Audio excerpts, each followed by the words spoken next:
नमस्कार. श्री स्वामी समर्थ सर्वांना. आज आपण या व्हिडिओमध्ये वटपौर्णिमा 2026 संपूर्ण माहिती पाहणार आहोत. यावर्षी वटपौर्णिमा सोमवार 29 जून 2026 रोजी साजरी केली जाणार आहे. महाराष्ट्र, गुजरात आणि गोवा या भागांमध्ये ज्येष्ठ शुक्ल पौर्णिमेला वटपौर्णिमा साजरी केली जाते.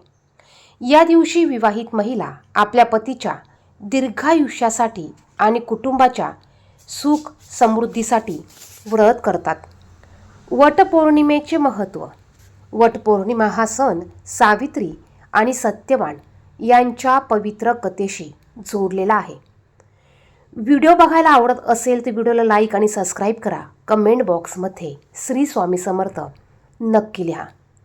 सावित्रीने आपल्या पतिव्रताच्या सामर्थ्याने यमराजांकडून सत्यवानाचे प्राण परत मिळवले. त्यामुळे ही कथा निष्ठा, श्रद्धा, प्रेम आणि समर्पणाचे प्रतीक मानली जाते. वडाचे झाड दीर्घायुष्य, स्थैर्य आणि अखंड सौभाग्याचे प्रतीक मानले जाते. वटपौर्णिमा ही 29 जून वार सोमवार या दिवशी साजरी केली जाणार आहे. आणि या दिवशी पूजेचा शुभ मुहूर्त हा कोणता असणार आहे? वटपौर्णिमेची पूजा ही सूर्योदयानंतर सकाळी करणे अत्यंत शुभ मानली जाते. त्याचप्रमाणे सकाळी 6 ते 11 या वेळेत वडाच्या झाडाची पूजा, प्रदक्षिणा आणि व्रतविधी पूर्ण करणे उत्तम मानले जाते. ज्यांना सकाळी शक्य नसेल त्यांनी दुपारपूर्वी पूजा पूर्ण करावी. व्हिडिओ पाहायला आवडत असेल तर व्हिडिओला एक लाईक नक्की करा. आता पूजेसाठी लागणारे साहित्य बघा. वटपौर्णिमेच्या दिवशी उपवास केला जातो. काही ठिकाणी संपूर्ण दिवसभर उपवास केला जातो, काही ठिकाणी पूजा करेपर्यंत उपवास केला जातो. पूजेसाठी लागणारं साहित्य: हळदी, कुंकू, अक्षदा, फुले, अगरबत्ती, तुपाचा दिवा, कापसाचा दोरा, फळे. खास करून या दिवशी आंबे हे पूजेसाठी घेतले जातात. त्याचप्रमाणे नैवेद्य केला जातो. पुरणाचा नैवेद्य या दिवशी केला जातो आणि हा नैवेद्य दाखवण्यासाठी घेतला जातो. त्याचप्रमाणे हरभऱ्याची डाळ, गूळ, पाण्याने भरलेला कलश आणि वाणासाठी साहित्य. या दिवशी सुवासिन महिलेची ओटी भरली जाते. त्या वाणासाठी गहू, आंबे हे घेतलं जातं. वटपौर्णिमेची पूजा कशी करावी बघा. सकाळी लवकर उठायचं आहे. उठून स्नान करायचं. स्वच्छ आणि शक्यतो या दिवशी नवीन वस्त्रे परिधान करावीत. या दिवशी सौभाग्यवती महिलांनी हिरव्या बांगड्या, कुंकू, मंगळसूत्र आणि पारंपरिक साज शृंगार करायचा आहे. वडाच्या झाडाजवळ या दिवशी जाऊन प्रथम झाडाला नमस्कार करायचा आहे. झाडाच्या मुळाशी पाणी अर्पण करायचं. त्यानंतर हळदी, कुंकू, फुले अर्पण करायची. त्यानंतर दिवा लावून प्रार्थना करावी. कापसाचा दोरा झाडाभोवती गुंडाळून प्रदक्षिणा घालावी. सावित्री सत्यवानाची या दिवशी कथा वाचावी. ज्यांना शक्य नसेल त्यांनी ऐकावी. शेवटी आरती करावी आणि अखंड सौभाग्याची प्रार्थना करावी. या दिवशी झाडाभोवती 7 किंवा 11 प्रदक्षिणा मारून दोरा गुंडाळून, सूत गुंडाळून, हे सूतगुंडी आपल्याला तिथेच सोडून यायची आहे, ती घरी आणायची नाही. त्याप्रमाणे पाण्याचे आपल्याला 5 किंवा 7 गोलाकारात वेढे मारायचे असतात.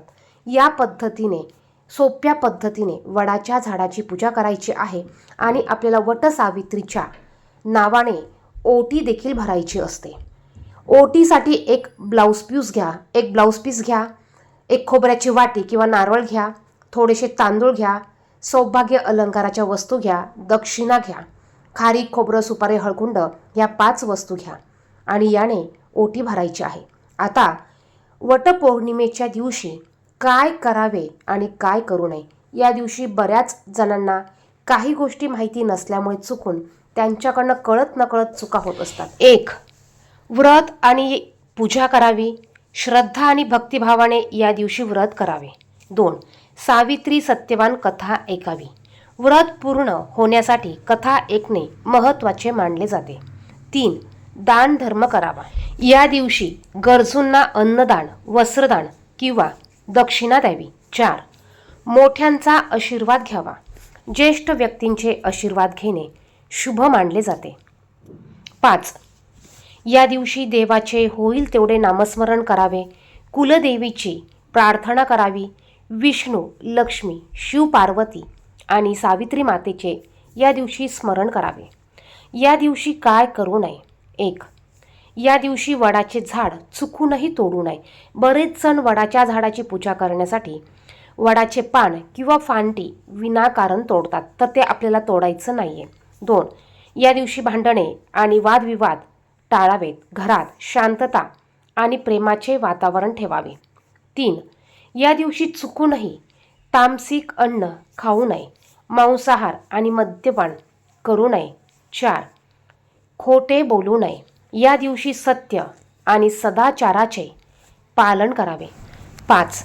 या दिवशी कोणाचाही अपमान करू नये.